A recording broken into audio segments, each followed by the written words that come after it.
Gente, tudo bem com vocês? Depois de ter falado um pouquinho sobre tabela periódica, vamos abordar agora um assunto importante, que são as tendências que nós podemos observar dentro da tabela, que são chamadas de propriedades periódicas dos elementos. A tabela periódica ela possui algumas tendências dentro das famílias e dos períodos que nos permitem fazer algumas previsões em termos de suas propriedades, ligações e reações. A primeira e talvez uma das mais importantes é o que nós chamamos de raio atômico. O raio ele representa essa distância que vai do centro do núcleo até a camada mais externa da eletrosfera. Essa figurinha aqui embaixo nos permite perceber que o raio é a metade dessa distância que une esses dois átomos, porque seria difícil fazer uma medida de um átomo isolado.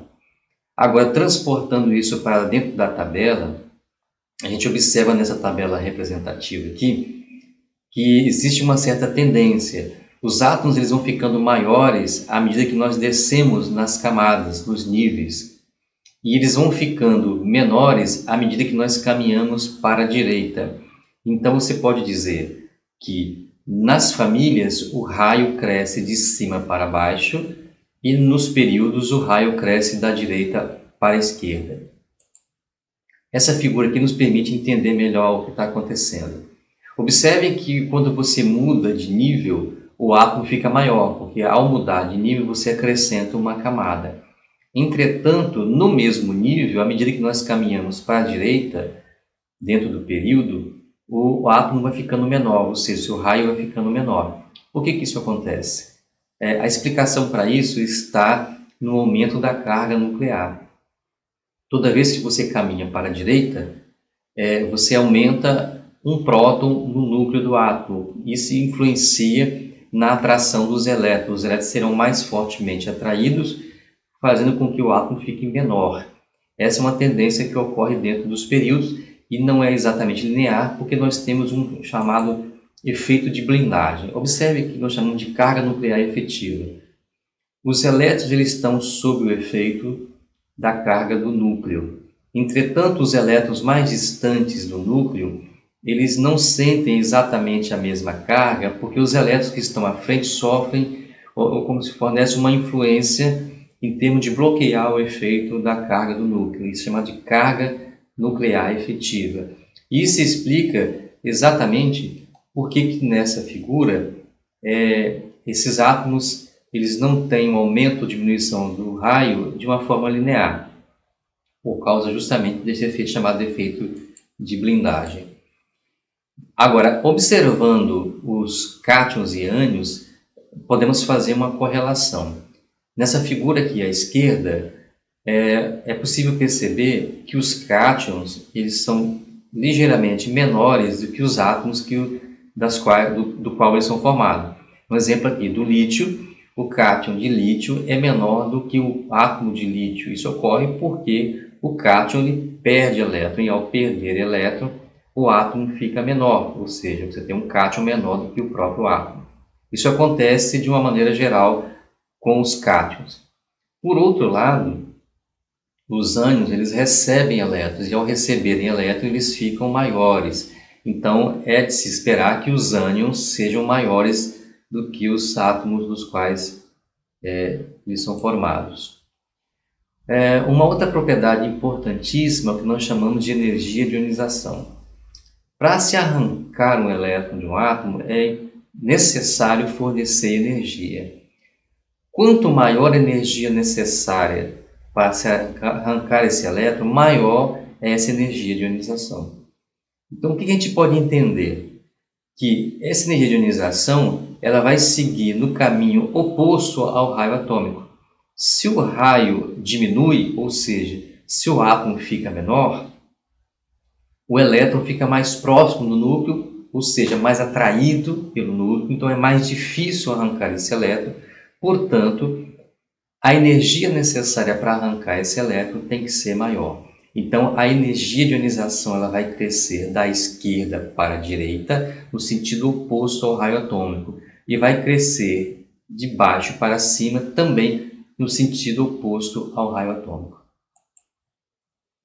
Aqui dá para perceber que essa correlação é muito melhor explicada. À medida que você tem o aumento do raio, nesse grupo 1, que é o grupo dos metais alcalinos, aqui uma observação para hidrogênio, que não é um metal alcalino, mas está ali no grupo 1. À medida que nós descemos na família, do primeiro período ao sétimo período, o raio vai aumentando, mas a energia de ionização ela vai diminuindo nesse sentido. Isso também é possível perceber por esse gráfico, né? No eixo X nós temos o número atômico e no eixo Y nós temos a chamada primeira energia de ionização. Então, quando nós caminhamos dentro do mesmo período, né, aqui podemos observar que do lítio até o neônio, nós temos um aumento da energia de ionização. Isso porque o raio vai diminuindo e fica mais difícil você arrancar esse elétron. É necessário colocar mais energia para arrancar o elétron do átomo. Uma outra propriedade essencial para nós entendermos ligação química, por exemplo, é o que nós chamamos de eletronegatividade.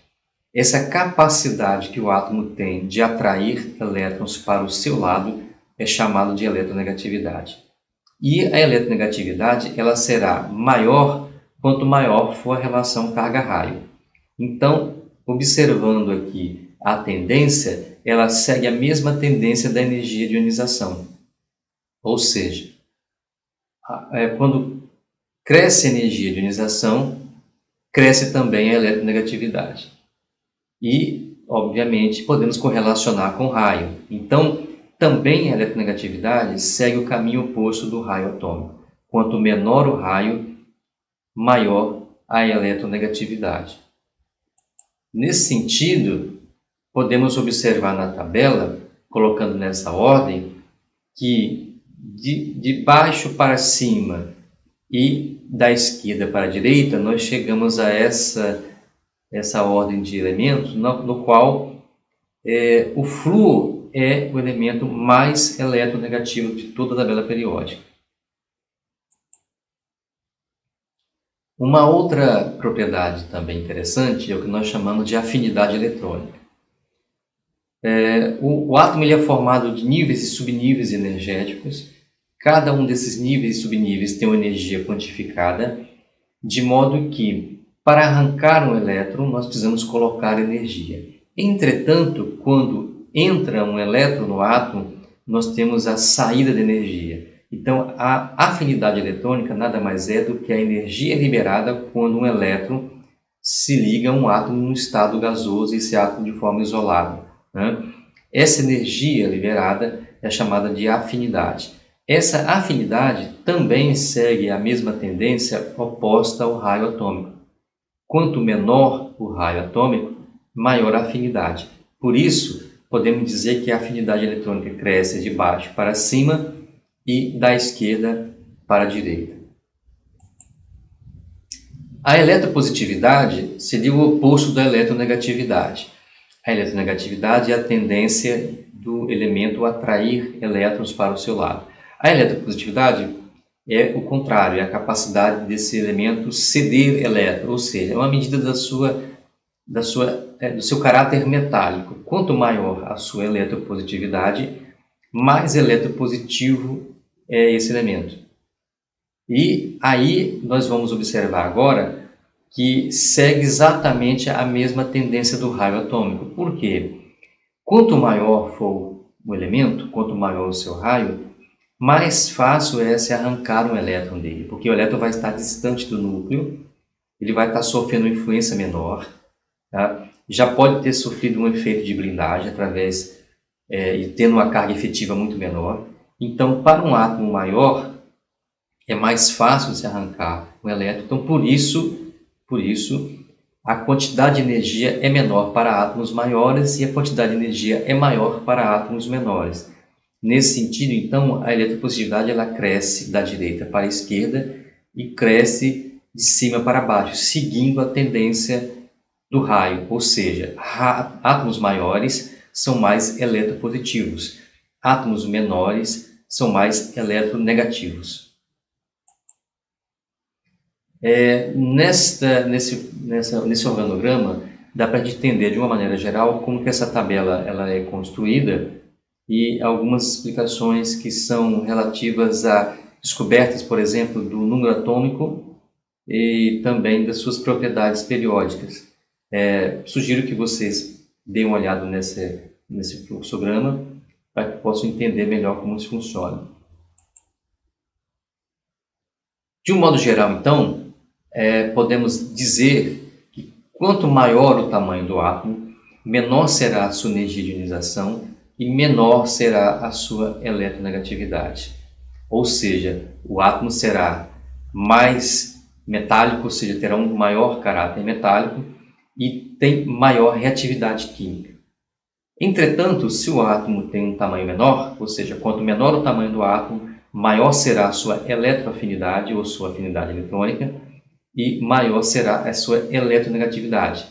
Então, terá um caráter não metálico maior e maior também a sua reatividade química, de modo que a reatividade química ela vai crescer na diagonal. Então, nessa figura, para fecharmos essa explicação sobre propriedades periódicas, estão essas propriedades que nós comentamos aqui agora. O raio atômico crescendo de cima para baixo e da direita para a esquerda, a energia de ionização crescendo da esquerda para a direita e de baixo para cima. O mesmo acontece com a afinidade eletrônica. E esses caráteres não metálico e caráter metálico ocorrem na diagonal, que nós chamamos também de reatividade química. Então, nessa diagonal, nós temos os elementos mais reativos. Quanto mais embaixo, caminhando para a diagonal superior, nós vamos aumentando a reatividade desses elementos.